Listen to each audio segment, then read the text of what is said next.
ओम शांति 5/1/2024 की मुरली है। मुख्य रूप से बाबा ने कहा, बाबा को ड्रामा पर अटल निश्चय है। बाबा कहेंगे, जो पास्ट हुआ ड्रामा, कल्प पहले जो किया था वही करेंगे। ड्रामा तुम्हें ऊपर नीचे नहीं करने देगा, परंतु अभी तक बच्चों की अवस्था ऐसी बनी नहीं है, इसलिए मुख से निकलता ऐसे होता तो ऐसा करते, पता होता तो यह नहीं करते। बाबा कहते, बीती को चिताओ नहीं, आगे के लिए पुरुषार्थ करो कि ऐसी कोई भूल फिर से ना हो। फिर कहा, ज्ञान धारण कर दूसरों को समझाना है। ज्ञान धन दान करके महादानी बनना है। किसी से भी शास्त्रार्थ ना कर बाप का सत्य परिचय देना है। आगे कहा, तुम्हें बीती बातों का चिंता नहीं करना है, ऐसा पुरुषार्थ करना है जो फिर कभी भूल ना हो। अपना सच्चा सच्चा चार्ट रखना है। अब सुनते हैं महावाक्यों को विस्तार से। बाबा ने कहा, मीठे बच्चे, बाप समान रूहानी टीचर बनो। जो बाप से पढ़ा है वो दूसरों को भी पढ़ाओ। धारणा है तो किसको भी समझा कर दिखाओ। प्रश्न है, किस बात में बाबा को अटल निश्चय है? बच्चों को भी उसमें अटल बनना है। उत्तर, बाबा को ड्रामा पर अटल निश्चय है। बाबा कहेंगे, जो पास्ट हुआ ड्रामा, कल्प पहले जो किया था वही करेंगे। ड्रामा तुम्हें ऊपर नीचे नहीं करने देगा, परंतु अभी तक बच्चों की अवस्था ऐसी बनी नहीं है, इसलिए मुख से निकलता ऐसे होता तो ऐसा करते, पता होता तो यह नहीं करते। बाबा कहते, बीती को चिताओ नहीं, आगे के लिए पुरुषार्थ करो कि ऐसी कोई भूल फिर से ना हो। ओम शांति। रूहानी बाप रूहानी बच्चों को बैठ समझाते हैं। बाप खुद कहते हैं, मैं जब आता हूँ तो किसको पता नहीं पड़ता, क्योंकि मैं हूँ गुप्त। गर्भ में भी जब आत्मा प्रवेश करती है तो प्रवेश होने का मालूम थोड़ी ही पड़ता है। तिथि तारीख निकल न सके, जब गर्भ से बाहर निकलती है तब वो तिथि तारीख निकलती है। तो बाबा की प्रवेशता की तिथि तारीख का भी पता नहीं लगता। कब प्रवेश किया, कब रथ में पधारे, कुछ पता नहीं पड़ता। कोई को देखते थे तो वो नशे में चले जाते थे। समझा कुछ प्रवेशता है या कुछ ताकत आई है। ताकत कहाँ से आई? मैंने खास कोई जब तब तो नहीं किया। इसको कहा जाता है गुप्त। तिथि तारीख कुछ नहीं। सूक्ष्म वतन की भी स्थापना कब होती है यह कुछ नहीं कह सकते। मुख्य बात है मन मना भव। बाप कहते हैं, हे आत्माएं, तुम मुझे अपने बाप को बुलाती हो कि आकर पतितों को पावन बनाओ, पावन दुनिया बनाओ। बाप समझाते हैं, ड्रामा प्लान अनुसार जब मुझे आना होता है तो चेंज ज़रूर होती है। सतयुग से लेकर जो कुछ पास हुआ सो फिर रिपीट करेंगे। सतयुग त्रेता फिर ज़रूर रिपीट करेंगे। सेकंड सेकंड पास होता जाता है, संबत भी पास होता जाता है। कहते हैं, सतयुग पास्ट हुआ, देखा तो नहीं। बाप ने समझाया है, तुमने पास किया है। तुम ही पहले पहले हमसे बिछुड़े हो, तो इस पर गौर करना है। कैसे हमने 84 जन्म लिए हैं, जो फिर हूबहू लेने पड़ेंगे, अर्थात दुख और सुख का पाठ बजाना पड़ेगा। सतयुग में होता है सुख। जब मकान पुराना होता है तो कहाँ से छत बहती है, कहाँ से कुछ होता रहता है, तो फूरना हो जाता है कि इसकी मरम्मत करनी है। जब बहुत पुराना हो जाता है तो समझा जाता है यह मकान रहने लायक नहीं है। नई दुनिया के लिए ऐसे नहीं कहेंगे। अब तुम नई दुनिया में चलने के लायक बनते हो। हर चीज़ पहले नई फिर पुरानी होती है। अब तुम बच्चों को यह ख्याल में आता है और कोई तो इन बातों को समझ ना सके। गीता रामायण आदि सुनाते रहते हैं, उसमें ही बिजी रहते हैं। तुम हम भी इन्हीं धंधों में बिजी थे। अब बाप ने कितना समझदार बनाया है। बाबा कहते हैं, बच्चे, अब यह पुरानी दुनिया खत्म होने वाली है। अब नई दुनिया में चलना है। ऐसे भी नहीं सब चलेंगे। सब मुक्ति धाम में बैठ जाए यह भी कायदा नहीं है। प्रलय हो जाए। तुम जानते हो यह पुरानी दुनिया और नई दुनिया का बहुत ही कल्याणकारी संगम युग है। अब चेंज होनी है। फिर शांति धाम में जाएंगे। वहाँ सुख के वासना की भी कोई बात नहीं। गायन है, यज्ञ में विघ्न पड़े सो तो पढ़ते रहते हैं, कल्प के बाद भी पढ़ते रहेंगे। तुम अब पक्के हो गए हो। यह स्थापना विनाश का कोई छोटा काम नहीं है। विघ्न किस बात में पड़ते हैं? बाप कहते हैं काम महाशत्रु है, इस पर ही अत्याचार होते हैं। द्रौपदी की भी बात है ना, ब्रह्मचर्य पर ही सारी खिटपिट है। सतो प्रधान से तमो प्रधान बनना है ज़रूर। सीढ़ी उतरनी है, पुरानी दुनिया होनी है ज़रूर। इन सब बातों को तुम ही समझते हो और सिमरन भी करते हो और पढ़कर पढ़ाना भी है। टीचर बनना है ज़रूर। नॉलेज बुद्धि में है तब पढ़कर टीचर बनते हैं। फिर टीचर से जो सीख कर होशियार होते हैं तो गवर्नमेंट उनको पास करती है। तुम भी टीचर हो। बाप ने तुमको टीचर बनाया है। एक टीचर क्या कर सकते हैं? तुम सब हो रूहानी टीचर। तो बुद्धि में नॉलेज होनी चाहिए। ज्ञान तो बिल्कुल एक्यूरेट है मनुष्य से देवता बनने का। अभी जितना तुम बच्चे बाप को याद करते हो तो लाइट आती रहती है। मनुष्यों को साक्षात्कार होता रहेगा क्योंकि आत्मा प्योर बनेगी ही याद से। फिर किसको साक्षात्कार भी हो सकता है। बाप मददगार भी बैठा है। बाप हमेशा बच्चों का मददगार है। पढ़ाई में नंबरवार है। हर एक अपनी बुद्धि से समझ सकते हैं मेरे में कितनी धारणा है। अगर धारणा है तो किसको समझा कर दिखाओ। यह है धन। धन देते नहीं तो कोई मानेंगे भी नहीं कि इनके पास धन है। धन दान करेंगे तो महादानी कहेंगे। महारथी महावीर बात एक ही है। सब एक जैसे तो हो न सके। तुम्हारे पास कितने आते हैं? एक एक से बैठ माथा मारना होता है क्या? वो लोग अखबार द्वारा बहुत बातें सुनते हैं तो बहुत चमकते हैं। फिर जब तुम्हारे पास आकर सुनते हैं तो कहते हैं हमने परमत पर क्या किया। यहाँ तो बहुत अच्छा है। एक एक को ठीक करने में मेहनत लगती है। यहाँ भी कितनी मेहनत लगी है।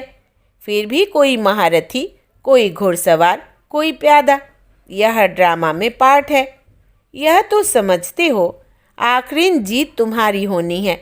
जो कल्प पहले बने थे वही बनेंगे। पुरुषार्थ तो बच्चों को करना ही है। बाप राय देते हैं समझाने की कोशिश करो।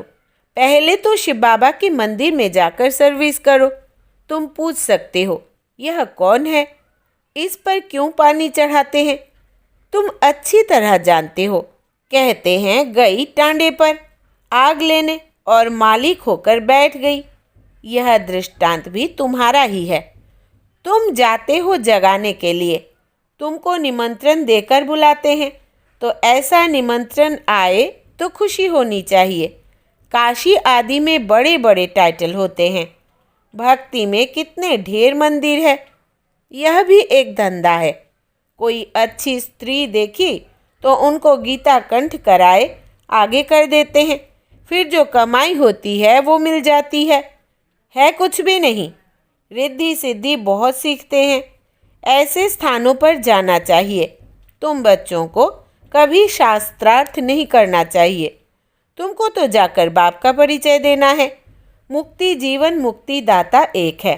उनकी महिमा करनी है। वो कहते हैं अपने को आत्मा समझ मुझे याद करो।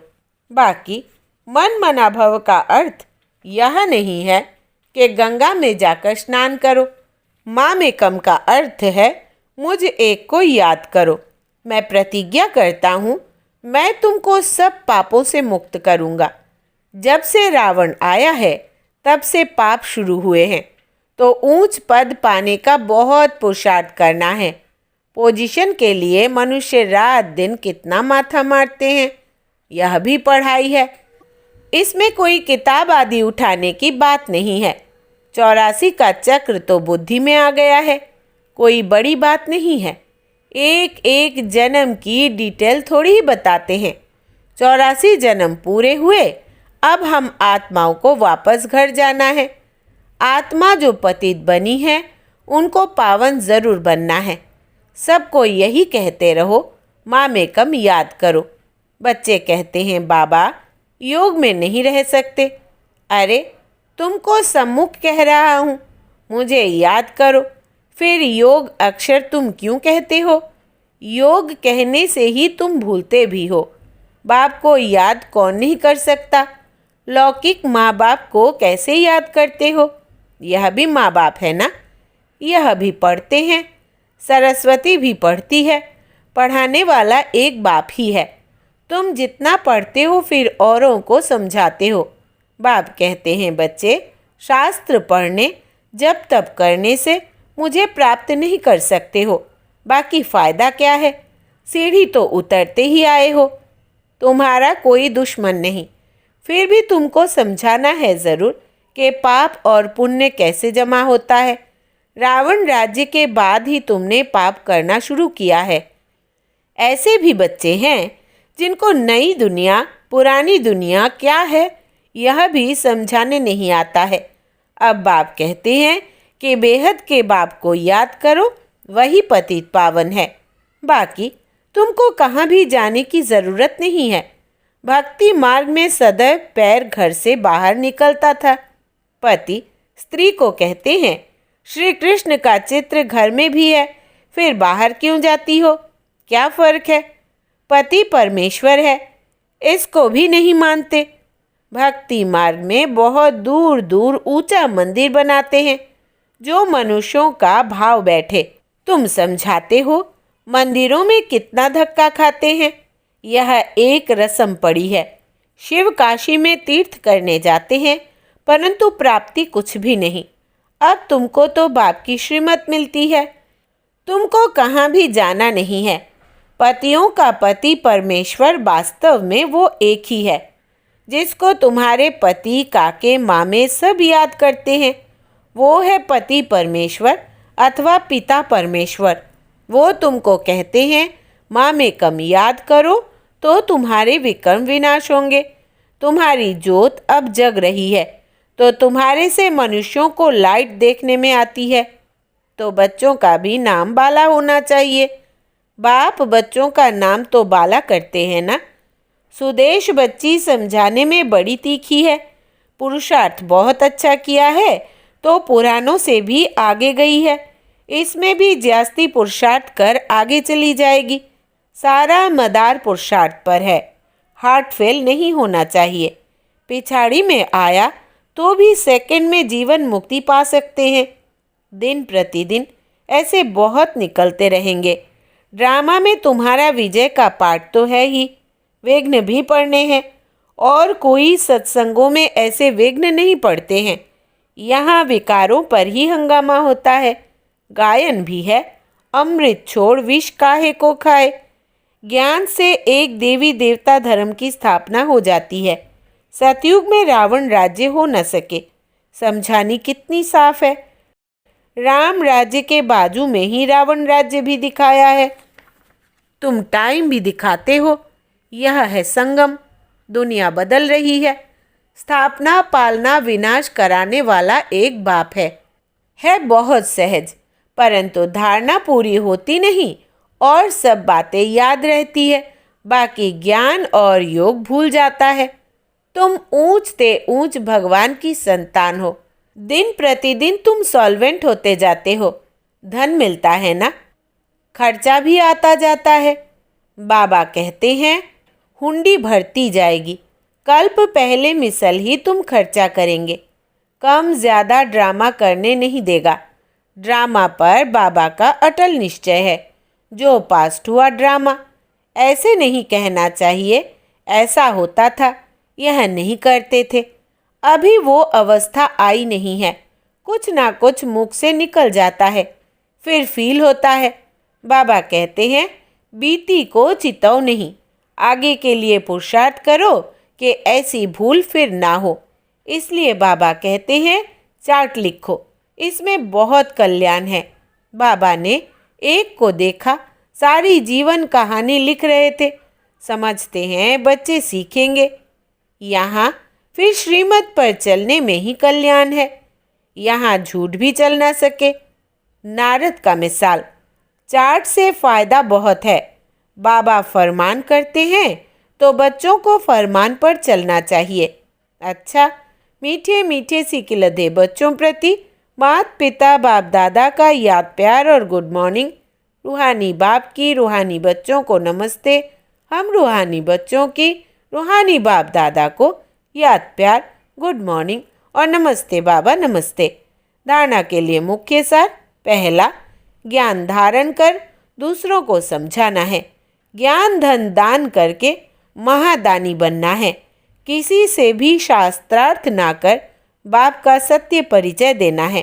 दूसरा, तुम्हें बीती बातों का चिंतन नहीं करना है। ऐसा पुरुषार्थ करना है जो फिर कभी भूल ना हो। अपना सच्चा सच्चा चार्ट रखना है। वरदान है, योग द्वारा ऊंची स्थिति का अनुभव करने वाले डबल लाइट फरिश्ता भव। विस्तार है, आप राजयोगी बच्चे योग में ऊंची स्थिति का अनुभव करते हो। हठ योगी फिर शरीर को ऊंचा उठाते हैं। आप कहाँ भी रहते ऊंची स्थिति में रहते हो, इसलिए कहते योगी ऊंचा रहते हैं। आपके मन की स्थिति का स्थान ऊंचा है क्योंकि डबल लाइट बन गए। वैसे भी कहा जाता कि फरिश्तों के पाँव धरती पर नहीं होते। फरिश्ता अर्थात जिसका बुद्धि रूपी पाँव धरती पर ना हो, देह भान में ना हो, पुरानी दुनिया से कोई लगाव ना हो। स्लोगन है, अभी दुआओं के खाते को संपन्न बना लो तो आपके चित्रों द्वारा सबको अनेक जन्म दुआएं मिलती रहेंगी। अभी दुआओं के खाते को संपन्न बना लो तो आपके चित्रों द्वारा सबको अनेक जन्म दुआएं मिलती रहेंगी। अव्यक्ति साइलेंस द्वारा डबल लाइट फरिश्ता स्थिति का अनुभव करो। फरिश्ता स्थिति का अनुभव करने के लिए अभी अभी आवाज़ में आते, डिस्कस करते, कैसे भी वातावरण में रहते, सेकंड में सर्व संकल्पों को स्टॉप कर आवाज़ से परे न्यारे फरिश्ता स्थिति में टिक जाओ। अभी अभी कर्मयोगी, अभी अभी फरिश्ता अर्थात आवाज़ से परे अव्यक्ति साइलेंस की अनुभूति। यही अभ्यास लास्ट पेपर में विजयी बनाएगा। अच्छा, ओम शांति।